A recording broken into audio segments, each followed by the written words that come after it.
ಸ್ನೇಹಿತರೆ, welcome back to my YouTube channel. ಇವಾಗ ಈ ಒಂದು ಕ್ಲಿಪ್ಪಿಂಗ್ ಏನಿದೆ ಅಲ್ವಾ, ಇದನ್ನ ಫ್ರೀಸ್ ಮಾಡಿ ಮಾತಾಡ್ತಾ ಇದೀನಿ. ಯಾಕಂದ್ರೆ ಈ ಒಂದು ಕ್ಲಿಪ್ಪಿಂಗು ತುಂಬಾನೇ ಒಂದ್ ರೀತಿ ಕ್ಲಾರಿಟಿ ಸರಿ ಇಲ್ಲ ಅಂತಾನೆ ಹೇಳ್ಬೋದು. ಬಟ್ ವಿಷಯ ಅರ್ಥ ಆಗುತ್ತೆ ನೀಟಾಗಿ ಕೇಳಿಸ್ಕೊಂಡ್ರೆ. ನಿಮ್ಗೇನಾದ್ರೂ ಕೇಳಿಸ್ತಾ ಇಲ್ಲ ಅಂತ ಅಂದ್ರೆ ಇಯರ್ಫೋನ್ ಹಾಕೊಂಡ್ರೆ ನೀಟಾಗಿ ಕೇಳಿಸುತ್ತೆ. ಸೊ ನನ್ನ ಒಂದು ಥಾಟ್ಸ್ ಅನ್ನ ಶೇರ್ ಮಾಡಿದೀನಿ. ಸೊ ನಿಮ್ಗೇನಾದ್ರೂ ಅಯ್ಯೋ ಬೇಡಪ್ಪ ಇದು ತುಂಬಾ ಕ್ಲಾರಿಟಿ ಸರಿ ಇಲ್ಲ ಅಂತ ಅಂದ್ರೆ, ವಾಯ್ಸ್ ಕ್ಲಾರಿಟಿ ಸರಿ ಇಲ್ಲ ಅಥವಾ ವಿಡಿಯೋ ಕ್ಲಾರಿಟಿ ಸರಿ ಇಲ್ಲ ಅಂತ ಅಂದ್ರೆ ವಿಡಿಯೋ ಸ್ಕಿಪ್ ಮಾಡಿ, ಇಲ್ಲ ನಾನು ಏನ್ ಹೇಳಿದೀನಿ, ನನ್ನ ಥಾಟ್ಸ್ ಏನ್ ಶೇರ್ ಮಾಡಿದೀನಿ ಅಂತ ಅಂದ್ಬಿಟ್ಟು ನಿಮ್ಗೆ ತಿಳ್ಕೊಳ್ಳುವಂತಹ ಕ್ಯೂರಿಯಾಸಿಟಿ ಇತ್ತು ಅಂತ ಅಂದ್ರೆ ಸ್ವಲ್ಪ ಅಡ್ಜಸ್ಟ್ ಮಾಡ್ಕೊಂಡು ವಿಡಿಯೋನ ನೋಡಿ. ಈ ಒಂದು ವಿಡಿಯೋ ಬಂದು ನಾನು ಜಾನ್ವರಿ 2ನೇ ತಾರೀಕು ಹಿಡ್ಕೊಂಡಿರೋದು, ಫೋನಲ್ಲಿ ನಾನು ತೆಕ್ಕೊಂಡಿರೋದು, ಶೂಟ್ ಮಾಡ್ಕೊಂಡಿರೋದು. ಸೊ ಇವಾಗ ಆಲ್ರೆಡಿ ಆಗಸ್ಟ್ ಇವತ್ತು 15ನೇ ತಾರೀಕು 2026. ತುಂಬಾ ಹಳೆ ವಿಡಿಯೋ. ನಾನು ಆಲ್ರೆಡಿ ಇವಾಗ ರೀಸೆಂಟ್ ವಿಡಿಯೋಸ್ ಅಲ್ಲಿ ನಿಮ್ಗೆ ಹೇಳಿದೀನಿ ಹೀರೋ ವಿಡಿಯೋಸ್ ಎಲ್ಲ ಕ್ಲಿಯರ್ ಮಾಡ್ತಾ ಇದೀನಿ ಅನ್ಬಿಟ್ಟು. ಹಾಗಾಗಿ ನಾನು ಹೇಗೆ ನಾನು ವಿಡಿಯೋ ಮಾಡಿದ್ನೋ ಹಾಗೆ ನ್ಯಾಚುರಲ್ ಆಗಿ ವಿಡಿಯೋ ಹಾಕ್ಬೇಕು ಅಂತ ಹೇಳಿ ಹೇಗಿದೆಯೋ ಹಾಗೆ ಶೇರ್ ಮಾಡ್ತಾ ಇದ್ದೀನಿ. ಮತ್ತೆ ಅವಾಗ ಮೈಕ್ ಸ್ವಲ್ಪ ಪ್ರಾಬ್ಲಮ್ ಇತ್ತು, ನನಗೆ ಮಾತಾಡುವಾಗ ಗೊತ್ತಾಗ್ತಾ ಇರಲಿಲ್ಲ ಮೈಕ್ ಪ್ರಾಬ್ಲಮ್ ಇದೆ ಅಂತ ಹೇಳಿ. ಅದಾದ್ಮೇಲೆ ಗೊತ್ತಾಯ್ತು. ಸೊ ಹಾಗಾಗಿ ಆ ವಿಡಿಯೋ ಅದೇ ತರ ಇದೆ. ಅದು ಒಂದು ವಿಷಯ ನಿಮ್ಗೆ ಹೇಳ್ಬೇಕಾಗಿತ್ತು ವಿಡಿಯೋ ಶುರು ಮಾಡೋಕ್ಕೂ ಮುಂಚೆ. ಇದ್ರ ಜೊತೆಗೆ ಇನ್ನೊಂದು ವಿಷಯ ಅಂತಂದ್ರೆ, ವಿಡಿಯೋ ಹೋಗ್ತಾ ಹೋಗ್ತಾ ಒಂದು ಐ ಥಿಂಕ್ ಮೇ ಬಿ ಒಂದು 5-10 ಮಿನಿಟ್ಸ್ ಆದ್ಮೇಲೆ ನಾನು I think may be 5-6 minutes ಆದ್ಮೇಲೆ ನಾನು ಒಂದು ಒಳ್ಳೆ ರೆಸಿಪಿ ಮಾಡ್ಕೊಂಡಿದ್ದೆ. ಅದು ಜಾನ್ವರಿ 4th ಇರಬೇಕು ಅಥವಾ ಡೇಟ್ ನಾನು ಹಾಕಿರ್ತೀನಿ, ಚೆಕ್ ಮಾಡಿ. 4th ಅಥವಾ 6th ಇರಬೇಕು, January 6th, correct, January 6th video share ಮಾಡಿರ್ತೀನಿ. ಅದರಲ್ಲಿ ನಾನು ಬದನೆಕಾಯಿನ ಬಳಸಿ ಒಂದು ಒಳ್ಳೆ ಬಜ್ಜಿ ಮಾಡ್ಕೊಂಡಿದ್ದೆ ಅವತ್ತು. ಸೊ ಅವಾಗೆಲ್ಲ ನಾನು ತುಂಬಾ ಒಬ್ಳೆ ಇರುವಾಗ ಸ್ವಲ್ಪ ನನ್ನ ಒಂದು ಥಾಟ್ಸ್ ಅನ್ನೆಲ್ಲ ಶೇರ್ ಮಾಡುವಾಗ ನನಗೆ ಹೇಗೆ ಬೇಕೋ ಆ ರೀತಿ ವಿಡಿಯೋ, ಅಂದ್ರೆ ನನ್ನ ಲೈಫಲ್ಲಿ ಏನ್ ನಡೀತಿತ್ತು ನ್ಯಾಚುರಲ್ ಆಗಿ ವಿಡಿಯೋ ತೋರಿಸಿದೀನಿ ನಾನು, ಮಾಡ್ಕೊಂಡಿದ್ದೀನಿ ವಿಡಿಯೋನ. ನಾನು ತಿನ್ನುವಂತಹ ವಿಡಿಯೋ ಎಲ್ಲ ಹಾಗೆ ಇದೆ. ಯಾರಿಗೆಲ್ಲ ತುಂಬಾ ಇರಿಟೇಷನ್ ಆಗುತ್ತೆ ತಿನ್ನುವಾಗ ವಿಡಿಯೋ ತೋರಿಸೋದು, ಅವರು ಕೂಡ ಈ ಒಂದು ವಿಡಿಯೋನ ಸ್ಕಿಪ್ ಮಾಡಿ. ಇಲ್ಲ ಯಾರೆಲ್ಲ ಇಲ್ಲ ನೋಡ್ತೀವಿ ಏನು ತೊಂದರೆ ಇಲ್ಲ, ರೆಸಿಪಿ ಕಲ್ತ್ಕೊಳ್ತೀವಿ ನಾವು ಕೂಡ, ಸಾರಿ ರೆಸಿಪಿ ಕಲ್ತ್ಕೊಳ್ತೀವಿ ಅಂತ ಅಲ್ಲ, ಯಾಕಂದ್ರೆ ರೆಸಿಪಿ ಹೇಗ್ ಮಾಡೋದು ಅಂತ ತೋರಿಸಿಲ್ಲ ನಾನು. ಬಟ್ ತುಂಬಾ ಚೆನ್ನಾಗಾಗಿತ್ತು ಆ ಒಂದು ಬಜ್ಜಿ. ತುಂಬಾ ಒಂದ್ ರೀತಿ ಏನು ಫ್ಲೆಶಿ, ಮತ್ತೆ ತುಂಬಾನೇ ಒಂದ್ ರೀತಿ ಕ್ರಿಸ್ಪಿ, ಜ್ಯೂಸಿ, ಮತ್ತೆ ಯಮ್ಮಿಯಾಗಿ ಆಗಿತ್ತು ಆ ಒಂದು ಬಜ್ಜಿ. ನಾನ್ ವೆಜ್ ರೀತಿ ಸ್ವಲ್ಪ ಅದು ಒಳಗಡೆ ಹಿಂಗೆ ನೋಡುವಾಗ. ಬಟ್ ವೆಜಿಟೇರಿಯನ್ಸ್ ಅವ್ರಿಗೆ ಏನಾದ್ರೂ ಒಂದ್ ರೀತಿ ನಾನ್ ವೆಜ್ ತಿನ್ಬೇಕು ಅಂತ ಅನ್ಸುತ್ತೆ, ಬಟ್ ನಾನ್ ವೆಜ್ ತಿನ್ನಲ್ಲ ಅಂತ ಅನ್ಸುತ್ತಲ್ಲ, ಅಂತವ್ರಿಗೆ ಈ ಒಂದು ರೆಸಿಪಿ ತುಂಬಾನೇ ಚೆನ್ನಾಗಿರತ್ತೆ. ಸೊ ಅಂತವ್ರು ನೋಡಿ ಹೇಗಾಗಿತ್ತು ಅಂತ ನೋಡಿದ್ರೆ ಆಮೇಲೆ ಮುಂದೆ ನಾನು ಯಾವಾಗ್ಲಾದ್ರೂ ಹೇಗ್ ಮಾಡುದು ಆ ಒಂದು ಬಜ್ಜಿ ಅಂತ ತಿಳಿಸ್ಕೊಡ್ತೀನಿ ನಿಮ್ಗೆ. ಸೊ ಇಲ್ಲ ಅದ್ರಲ್ಲಿ ನಾನು ಬಜ್ಜಿ ಎಲ್ಲ ತಿಂದು ನಾನು ನನ್ನ ಒಂದು ಲೈಫಲ್ಲಿ ಏನ್ ನಡೀತಾ ಇದೆ ಅದನ್ನ ಹಾಗೆ ತೋರಿಸ್ತಿದೀನಿ. ತಿನ್ನುವಂತದ್ದು ನಿಮ್ಗೆ ವಾಯ್ಸ್ ಎಲ್ಲ ಕೇಳಿಸ್ಕೊಳ್ಳಿಕ್ಕೆ ಕೆಲವ್ರಿಗೆ ಇರಿಟೇಷನ್ ಆಗುತ್ತಲ್ವಾ, ಇವಾಗ ನಮ್ಗೆ ಹಾಗ ಅನ್ಸುತ್ತೆ ಕೆಲವು ಸತಿ. ಆ ತರ ಇರಿಟೇಷನ್ ಇತ್ತು ಅಂತಂದ್ರೂ ಕೂಡ ವಿಡಿಯೋನ ಸ್ಕಿಪ್ ಮಾಡ್ಬಿಡಿ. ಇಲ್ಲ ನಿಮ್ಗೆ ಇಂಟ್ರೆಸ್ಟಿಂಗ್ ಇದೆ ಅಂತ ಅನ್ಸಿದ್ರೆ ವಿಡಿಯೋನ ಕಂಪ್ಲೀಟ್ ಆಗಿ ನೋಡಿ. ಯಾರೆಲ್ಲ ನನ್ನ ಚಾನಲ್ಗೆ ಸಬ್ಸ್ಕ್ರೈಬ್ ಮಾಡ್ಕೊಂಡಿಲ್ಲ ಸಬ್ಸ್ಕ್ರೈಬ್ ಮಾಡ್ಕೊಳ್ಳಿ. ಸೊ ಇಷ್ಟನ್ನ ಹೇಳ್ತಾ ವಿಡಿಯೋನ ಶುರು ಮಾಡೋಣ ಬನ್ನಿ ಸ್ನೇಹಿತರೆ. Welcome back to my YouTube channel. ನೀವು ನೋಡ್ತಾ ಇರೋ ಪಾಸಿಟಿವ್ ಕರ್ನಾಟಕ ಯೂಟ್ಯೂಬ್ ಚಾನಲ್. ನಾನು ಚೈತ್ರ, ರಿಕವರಿ ಕೋಚ್, ಜೊತೆಗೆ ಸರ್ವೈವರ್ ಕೂಡ. ಸ್ನೇಹಿತರೆ, ಇವತ್ತು 2nd January 2026. ಸೊ ಬೆಳಿಗ್ಗೆ ಎದ್ದು ಫ್ರೆಶ್ ಅಪ್ ಆಗಿ ಸ್ವಲ್ಪ ನೀರು ಕುಡಿದು ಬುದ್ಧನ ಪ್ರತಿಮೆ ಮುಂದೆ ದೀಪ ಹಚ್ಚಿ, ಊದ್ಕಡ್ಡಿ ಹಚ್ಚಿ, ಸ್ವಲ್ಪ ಧ್ಯಾನ ಮಾಡಿ, ಅದಕ್ಕೆ ಮುಂಚೆ ಸ್ವಲ್ಪ ಎಕ್ಸಸೈಸ್ ಅಂದರೆ ಸ್ವಲ್ಪ ಜಾಸ್ತಿ ಮಾಡ್ತೀರಾ, ಸ್ವಲ್ಪ ಬಾಡಿ ಸ್ಟ್ರೆಚಿಂಗ್ ಮಾಡಿ ದೀಪ ಹಚ್ಚಿ ಕೂತೆ. ಈಗ ನೋಡಿ ಆ ವಿಡಿಯೋನ ಇವಾಗ. ಸೊ ದೀಪ ಹಚ್ಚಿ ಈಗ ಕೂತಿದ್ದೀನಿ. ಇವತ್ತಿನ ವಿಶೇಷ ಅಂದರೆ ಪ್ರೆಸೆಂಟ್ ಮೂಮೆಂಟ್, ಅಂದರೆ ವರ್ತಮಾನ ಬದುಕುವಂಥದ್ದು. ಜಾಸ್ತಿ ಏನಾಗ್ಬೋದು ಮುಂದಕ್ಕೆ ಅನ್ನೋದ್ರ ಕಡೆ ಗಮನ ಕೊಡದೇ ಇರುವಂಥದ್ದು. ಪ್ರೆಸೆಂಟ್ ಮೂಮೆಂಟಲ್ಲಿ ನನ್ನನ್ನು ನಾನು ಯಾವ ರೀತಿ ಒಳ್ಳೆಯ ರೀತಿ ಬದಲಾವಣೆಗಳು ಮಾಡಿಕೊಳ್ಬೇಕು. ಇನ್ನಷ್ಟು ಯಾರು ಪರ್ಫೆಕ್ಟ್ ಅಲ್ಲ ಅಲ್ವಾ, ಹಾಗಾಗಿ ಹೇಗೆ ಇಂಪ್ರೂವ್ ಮಾಡಿಕೊಳ್ಬೇಕು ಅನ್ನೋದನ್ನು ಯೋಚನೆ ಮಾಡ್ತಾಯಿದ್ದೀನಿ. ಜೊತೆಗೆ ಯಾವ ರೀತಿ ಕಂಟೆಂಟ್ ಕೊಡಬೇಕು ನನ್ನ ಚಾನಲಲ್ಲಿ ಎಲ್ರಿಗೂ ಯೂಸ್ಫುಲ್ ಆಗಬೇಕದು. ಯಾರೊಬ್ಬರನ್ನ ದೂಷಿಸುವಂಥದ್ದಲ್ಲ ಆಯಿತಾ. ನಾರ್ಸಿಸಮ್ ರಿಕವರಿ ಅಂದರೆ ಬರೀ ನಾರ್ಸಿಸಿಸ್ಟ್ಗಳ ಬಗ್ಗೆ ಮಾತ್ರ ಅಲ್ಲ. Narcissism recovery includes everyone, okay, all personalities. ಪ್ರತಿಯೊಬ್ಬ ಮನುಷ್ಯನಲ್ಲೂ ಕೂಡ ನಾರ್ಸಿಸಿಸ್ಟಿಕ್ ಗುಣಲಕ್ಷಣಗಳಿರುತ್ತೆ ಸಣ್ಣ ವಯಸ್ಸಿಂದ. ಆದರೆ ಯಾವಾಗ ಅದು ಹೈಪರ್ ಆಗುತ್ತೆ, ಅದು ಎಂಪತ್ತುಗಳಿಗೆ ಬದುಕೋದು ಕಷ್ಟ ಆಗುತ್ತೆ ಅವರ ಜೊತೆ. ಹಾಗಾಗಿ ಅದು ಇನ್ನೂ ಹೆಚ್ಚಾಗ್ತಾ ಹೋದರೆ ಏನು, ಬರೀ ಮನೆಗಳಲ್ಲ, ಏನು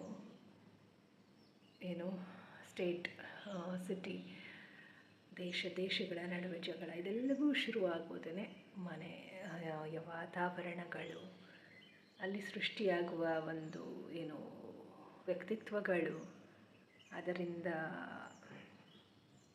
ಆಗುವಂತಹ ಅನಾಹುತಗಳು ಸಮಾಜದಲ್ಲಿ. ಹಾಗಾಗಿ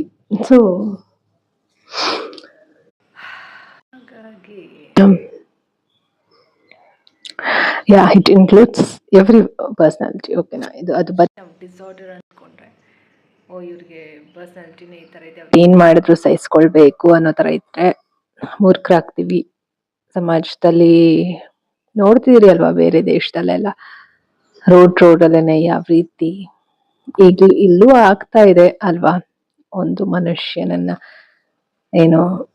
ಅವನ ಪ್ರಾಣವನ್ನೇ ತೆಗೆಯುವ ಮಟ್ಟಕ್ಕೆ ಹಂತಕ್ಕೆ ಹೋಗ್ತಾ ಇದೆ. ಪ್ರಾಣಿಗಿಂತ ಕಡೆಯಾಗಿ ಆಗ್ತಾ ಇದ್ದಾನೆ ಮನುಷ್ಯ.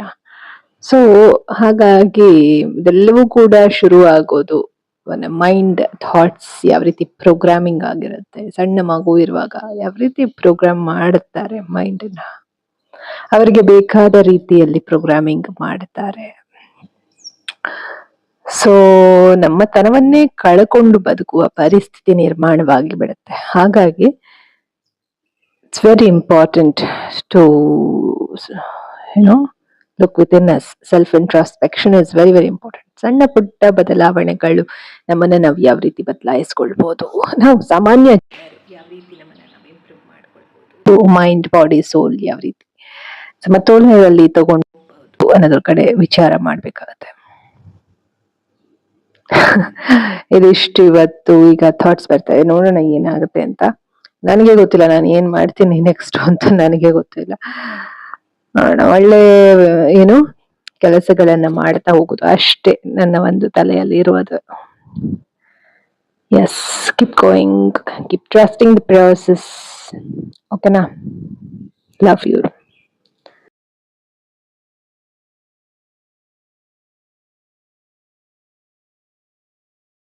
ಸೊ ಟೈಮ್ ಬಂದು 7:48. ನಾನಲ್ಲಿ ಕೂತ್ಕೊಂಡು ನೀರು ಕುಡಿತಾ ಇದ್ದೀನಿ.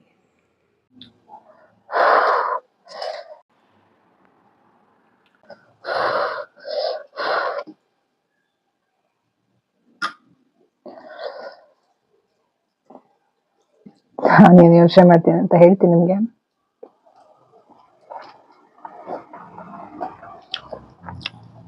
ಹಿಂಗೆ ಹಾಕೊಂಡಿರೋದು ನೋಡಿ ಸನ್ಯಾಸಿ ಅಂತ ಅನ್ಕೋಬೇಡಿ, ಚಳಿ ಇದೆ ತುಂಬಾ. ಸನ್ಯಾಸಿ ಆಗೋದು ತಪ್ಪಲ್ಲ, ಆದ್ರೆ ಸುಮ್ಮನೆ ಸನ್ಯಾಸಿ ಅಂತ ಹೇಳ್ಕೊಂಡು ಓಡಾಡೋದು ತಪ್ಪು ಅಷ್ಟೇ. ಬಟ್ ಅದಕ್ಕೆ ಅದರದೇ ಆದಂತ ಟೈಮಿಂಗ್ ಇರುತ್ತೆ. ಆಮೇಲೆ ಒಬ್ಬೊಬ್ರು ಮೀನಿಂಗ್ ಒಬ್ಬೊಬ್ರು ತಲೆನಲ್ಲಿ ಸನ್ಯಾಸಿ ಅಂದ್ರೆ ಒಂದೊಂದ್ ತರ ಮೀನಿಂಗ್ ಇರುತ್ತೆ, ಆಯ್ತಾ? ಪರ್ಫೆಕ್ಟ್ ಡೆಫಿನೇಷನ್ ಇಲ್ಲ. ನಾನೊಂದು ಅನ್ಕೊಂಡ್ರೆ ಇನ್ನೊಂದು ಅನ್ಕೊಳ್ತಾರೆ.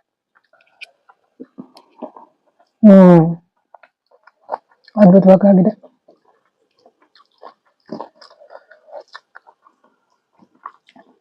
ಜಿಮ್ಗೆ ಹೋಗ್ತಾ ಇದ್ದಾನೆ, ಅವ್ನಿಗೆ ಹುಷಾರಿರ್ಲಿಲ್ಲ 2 ದಿವಸದಿಂದ.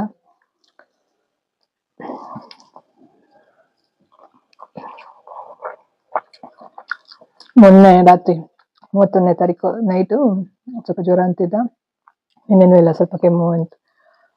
ಇವತ್ತು ಜಿಮ್ಗೆ ಹೋಗಿದ್ದಾನೆ, ಪರವಾಗಿಲ್ಲ,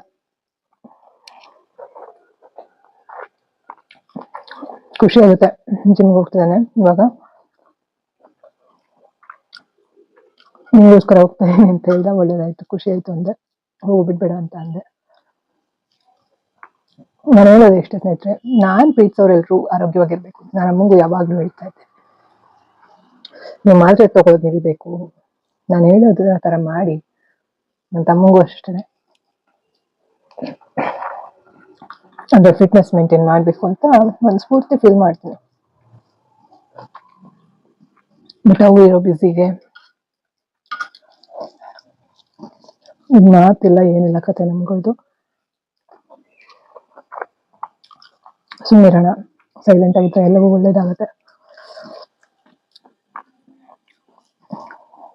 ಬಟ್ ನಂಗೆ ಅಮ್ಮನ ಬಗ್ಗೆ ತುಂಬಾ ಅಂದ್ರೆ ತುಂಬಾ ಪ್ರೌಡ್ ಫೀಲಿಂಗ್ ಇದೆ.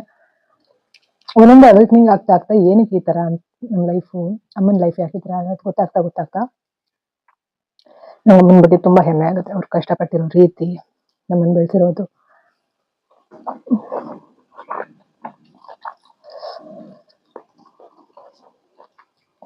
ಆದ್ರೆ ಇನ್ನೂವರೆಗೂ ನಮ್ಮನ್ನ ಅವರೇ ನೋಡ್ಕೋಬೇಕು ಅನ್ನೋದು ನಮಗ್ ನೋಡಕ್ಕಾಗಲ್ಲ. ಅವ್ರು ಒದ್ದಾಡೋದು ನೋಡಕ್ಕಾಗಲ್ಲ. ಇನ್ನು ನಾವು ಅವ್ರನ್ನ ನೋಡ್ಕೋಬೇಕು.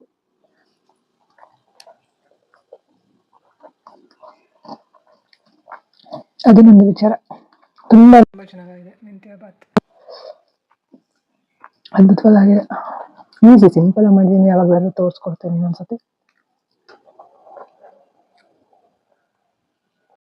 ಸ್ನೇಹಿತರೆ, ಈಗ ಏನ್ ನೋಡ್ತಿದ್ರಿ ಕ್ಲಿಪ್ಪಿಂಗು, ಇದು 6ನೇ ತಾರೀಕು ಜಾನ್ವರಿದು. ಆ ಟೈಮಲ್ಲಿ ತುಂಬಾ ಸೊಳ್ಳೆಗಳಿತ್ತು ಮನೆಯಲ್ಲಿ.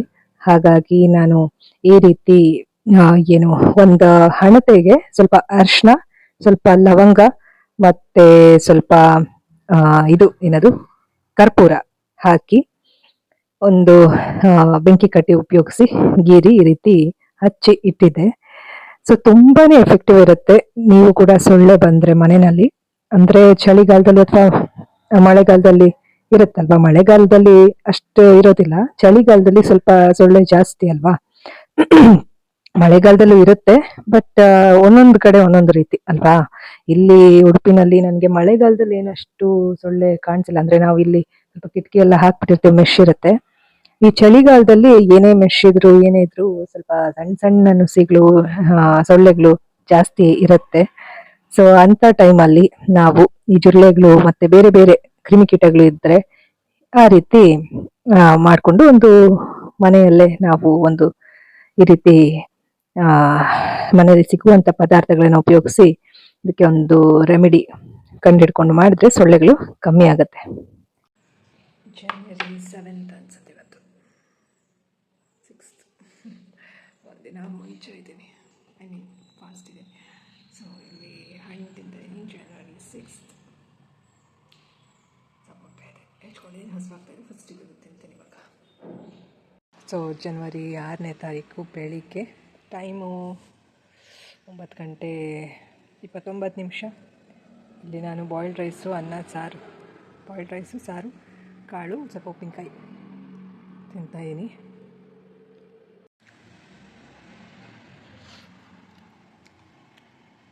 ಚೆನ್ನಾಗಿ ಸ್ಪ್ರೌಟ್ಸ್ ಸ್ವಲ್ಪ ಮಾಡಿದ್ನಲ್ಲ, ರಾತ್ರಿ ಇದನ್ನು ಹೇಳ್ಬೇಕಂದ್ರೆ ನಿನ್ನೆ ಬೆಳಗ್ಗೆ ಅದು ಅಂದರೆ ನಿನ್ನೆ 2 ಟೈಮ್ ಆಗಿ ಇವಾಗ 1 ಟೈಮ್ ಆಗ್ತಿದೆ, 3 ಟೈಮ್ ಆಗ್ತಿದೆ ನಿನ್ನೆದು ಊಟ.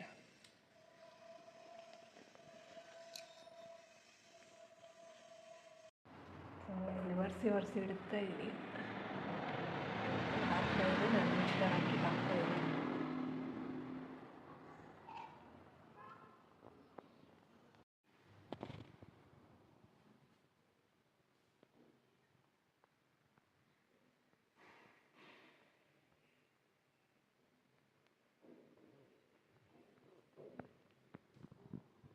ಸ್ನೇಹಿತರೆ, ಇವತ್ತು 6ನೇ ತಾರೀಕು ಜಾನ್ವರಿ 2026. ನಾನಿಲ್ಲಿ ಒಂದು ಸ್ವಲ್ಪ ರೈಸ್ ಇದೆ ಮಾಡಿರೋದು. ಇಲ್ಲೊಂದು ಸ್ವಲ್ಪ ಆಯಿಲ್ ಇಟ್ಟಿದ್ದೀನಿ, ಇನ್ನೊಂದು ಸ್ವಲ್ಪ ಆಯಿಲ್ ಹಾಕೊಳ್ಬೇಕು.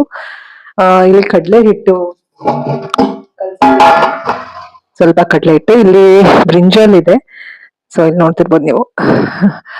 ಅದು ದಪ್ಪ ಬದನೆಕಾಯಿ ಇದೆಯಲ್ವಾ, ಅದನ್ನ ಉಪಯೋಗಿಸಿ ಕಡಲೆ ಹಿಟ್ಟಲ್ಲಿ ಒಂದು ಬೋಂಡ, ಐ ಮೀನ್ ಬಜ್ಜಿ ಮಾಡೋಣ ಅಂತ ಹೇಳಿ ಫಸ್ಟ್ ಟೈಮ್ ಟ್ರೈ ಮಾಡ್ತಾ ಇದೀನಿ. ನೋಡೋಣ ಹೇಗಾಗುತ್ತೆ ಅಂತ.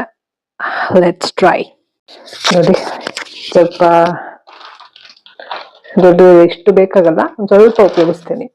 ಇದರಲ್ಲಿ ಕಡಲೆ ಹಿಟ್ಟು, ಚೂರು ಮೈದಾ ಹಿಟ್ಟು ಕೂಡ ಹಾಕಿದ್ದೀನಿ. ಹಿಟ್ಟಂತ ತುಂಬಾ ದಿವಸದಿಂದ ಇತ್ತು, ಫ್ರಿಜ್ಜಲ್ಲಿ ಇಟ್ಟು ಇವತ್ತು ಮೈದಾ ಹಿಟ್ಟು. ಸೊ ಮೈದಾ ಹಿಟ್ಟು ಚೂರು, ಕಡಲೆ ಹಿಟ್ಟು ಸ್ವಲ್ಪ, ಜೀರಿಗೆ, ಅರಿಶಿನ, ಚಿಲ್ಲಿ ಪೌಡರ್, ಉಪ್ಪು ಇಷ್ಟು ಹಾಕಿ ಕಲ್ಸಿದೀನಿ. ನೋಡೋಣ ಹೇಗಾಗುತ್ತೆ ಅಂತ. ಇಲ್ಲಿ ನೀರ್ ಇಟ್ಟಿದೀನಿ, ನೀರಲ್ಲಿ ಹಾಕೋಣ ಕಟ್ ಮಾಡಿ ಅಂತ ಸ್ವಲ್ಪ.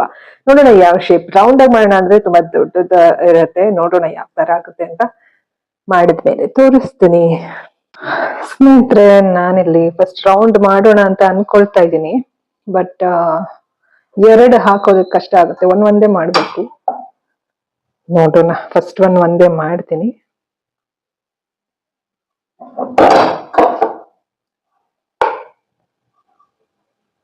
ನೋಡೋಣ, ಫಸ್ಟ್ ಟೈಮ್ ಈ ತರ ಮಾಡ್ತಾ ಇರೋದು. ದಪ್ಪಕ್ಕೆ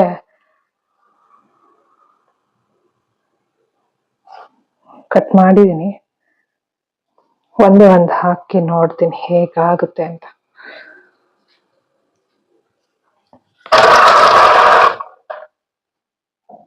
ಇದನ್ನ ಹಿಂಗೆ ಇಟ್ಬಿಡೋಣ. ನಾನು ಕಟ್ ಮಾಡಿರೋದನ್ನ ಇಡೋಣ ಅಂತ ನೀರ್ ತಗೊಂಡೆ. ಬಟ್ ಇವಾಗ ಹೀಗೆ ಇರ್ಲಿ, ಇದಕ್ಕೊಂಚೂರು ಉಪ್ಪು ಸವರೋಣ.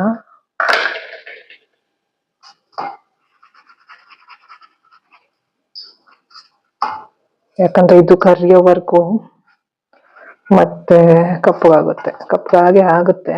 ಸ್ವಲ್ಪ ಇಷ್ಟ ಆಗುತ್ತೆ. ಮತ್ತೆ ನೀರಲ್ಲಿ ಹಾಕಿದ್ರೆ ಮತ್ತೆ ಕರಿಯುವಾಗ ನೀರಿನ ಅಂಶ ಜಾಸ್ತಿ ಆಗುತ್ತಲ್ಲ, ಅದಕ್ಕೆ ನಾನು ನೀರಲ್ಲಿ ಹಾಕೋದು ಬೇಡ ಅಂತ ಅನ್ಕೊಂಡೆ. ನೋಡೋಣ ಹೇಗಾಗುತ್ತೆ ಅಂತ. ಇಲ್ಲಿ ರೈಸ್ ಮಾಡಿರೋದು ಇದೆ, ಸ್ವಲ್ಪ ಮೊಸರು ಇದೆ. ಇವಾಗ ಕರಿತೀನಿ, ಹೇಗಾಗುತ್ತೆ ಗೊತ್ತಿಲ್ಲ ಅಂತ. ಆಗಿರುತ್ತೆ, ಬೆಂದಿರ್ಬೇಕಷ್ಟೇ. ಸಣ್ಣ ಮಾಡೋಣ, ಸ್ವಲ್ಪ ಸಣ್ಣನೇ ಇದೆ.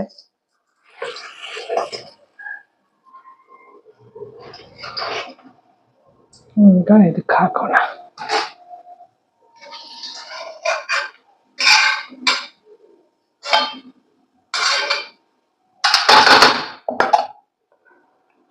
Second one.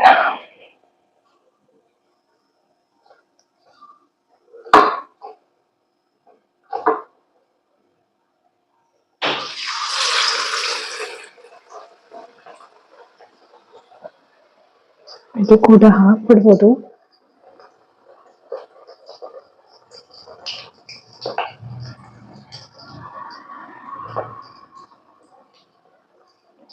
ಜಾಗ ಇಲ್ಲ ಅಂತ ನಾನು ಛೆ ನೋಡಿ ಹೆಂಗಾಯ್ತು.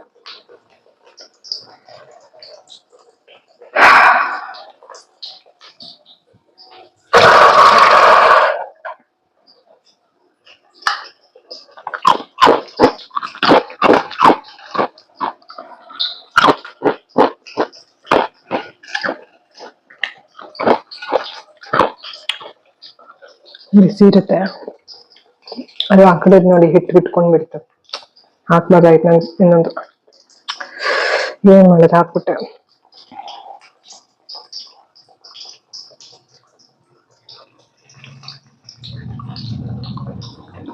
ಇನ್ನು ಇಷ್ಟು ಹಿಟ್ಟಿದೆ. ಹಿಟ್ಟಿರ್ಲಿ ಹೀಗೇನೆ, ಏನು ಕಾರು ಮತ್ತೆ ಮಾಡ್ಕೊಳಕ್ ಆಗುತ್ತ ಅಂದ್ರೆ ಬಜ್ಜಿನೇ ಏನಾದ್ರು ಮಾಡ್ತೀನಿ. ಇದೇ ಮಾಡ್ಬೇಕು, ಇನ್ನೇನು ಈರುಳ್ಳಿ ಇಲ್ಲ ಇವಾಗ. ಈರುಳ್ಳಿ ಖಾಲಿ ಆಗಿದೆ. ಆಲೂಗಡ್ಡೆ ಅಂತೂ ನಾವು ಉಪಯೋಗಿಸೋದೇ ಇಲ್ಲ. ಈಗ ಮುಚ್ಚಬೇಕಲ್ಲ, ನೀರು ಬಿಸಿ ಬಿಡ್ಬೇಕು. ಈಗ ಅನ್ನ ಹಾಕೊಳ್ತೀನಿ, ಮೊಸರು ಹಾಕೋತೀನಿ, ತಿಂತೀನಿ ಅಷ್ಟೇ.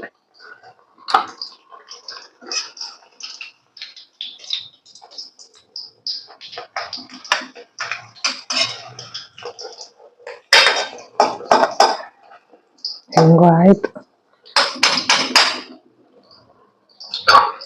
ಹೆಂಗಾಗಿರುತ್ತೆ ನೋಡೋಣ.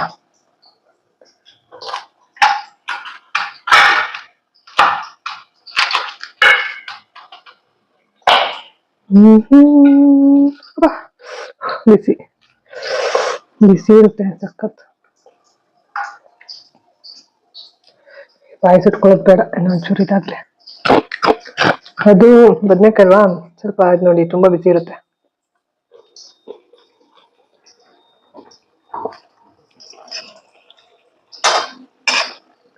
ರೈಸ್ ಹಾಕೊಂಡು ತಿಂತಾ ಇರ್ತೀನಿ, ಪಾಸ್ ಆಗ್ತಾ ಇದೆ.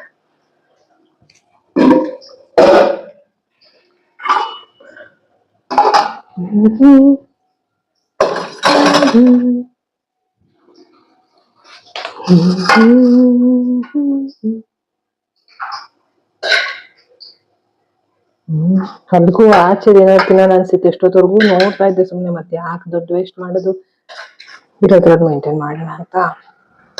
ಮತ್ತೆ ಆಮೇಲೆ ಕಷ್ಟ ಆಗುತ್ತೆ ಅಂತ ಇದ್ರಲ್ಲೇ ಮಾಡ್ಕೊಂಡೆ. ಬೋರ್ ಆಗುವಾಗ ನೋಡಿ, ಹಸಿರಾದಾಗ ಇದ್ದು ಮೈಂಡ್ ಸ್ವಲ್ಪ ಏನಾದ್ರು ಬೇರೆ ಕಡೆ ಮೈಂಡನ್ನ ಬೇರೆ ಕಡೆ ಹರಿಸಿದ್ರೆ ಸ್ವಲ್ಪ ಬೇಜಾರು ಕಳೆಯುತ್ತೆ, ತಿನ್ನಂಗೂ ಟೈಮ್ ಸರಿ.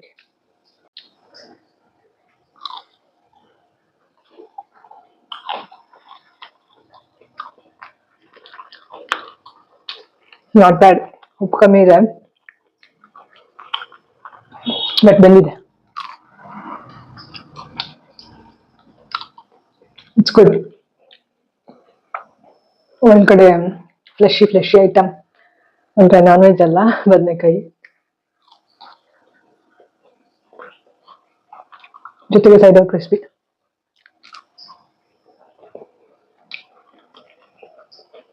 ಗುಡ್.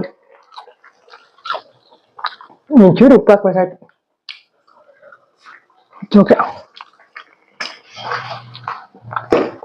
ಬಟ್ ಚೆನ್ನಾಗಿದೆ, ಸಕ್ಕತ್ತಾಗಿದೆ.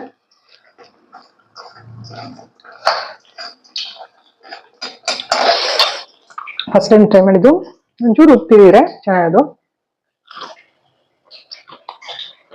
Juicy, crispy, yummy. Next time ಮಾಡುವಾಗ ಇನ್ನೊಂಚೂರು ಉಪ್ಪು, ಇನ್ನೊಂಚೂರು ಖಾರ.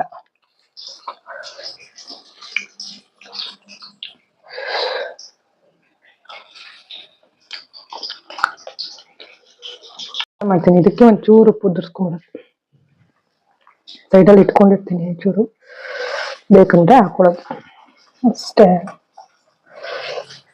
ಇದಕ್ಕೆ ನಾನು ಮೆಂತ್ಯದು ಸೊಪ್ಪಿನ ಕಡ್ಡಿ ಇತ್ತಲ್ಲ, ಅದೆಲ್ಲ ಹಾಕ್ಬಿಟ್ಟಿದ್ದೆ.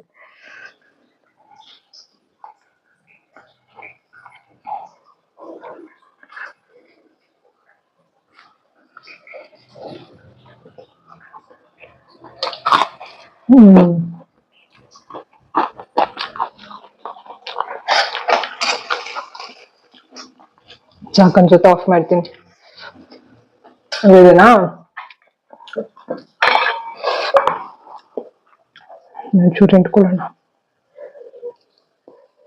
ಹಿಂಡಿದ್ದೆ, ಐ ಮೀನ್ ಬಿಸಿಗಿಟ್ಟಿದ್ದಾಗ ಮತ್ತೆ ಒಂಚೂರು ಉಪ್ಪು ನಿಂಬೆಹಣ್ಣು ಹಾಕಿದ್ದೆ ರೈಸ್ಗೆ. ಆಮೇಲೆ ಆಫ್ ಮಾಡಿದೆ. ಅಯ್ಯೋ ರಾಮ.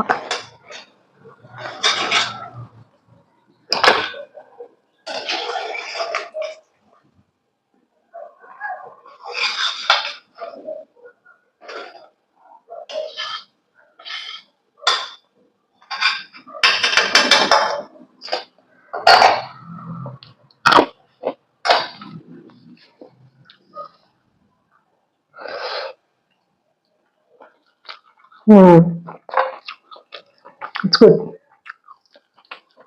ತಿನ್ನೋಣ. ಸ್ವಲ್ಪ ಮೊಸರು ಇದೆ, ಹಾಕೊಂಡು ಸೈಡಲ್ಲಿ ಇಟ್ಕೊಂಡು ತಿನ್ನೋಣ. ಎಸ್, ಎಲ್ಲ ಕೂತಿದ್ದೀನಿ. Okay, ready. ಚೂಪ್ ಹಾಕಿದ್ದೀನ, ತೋರಿಸಿ ನೋಡಿ.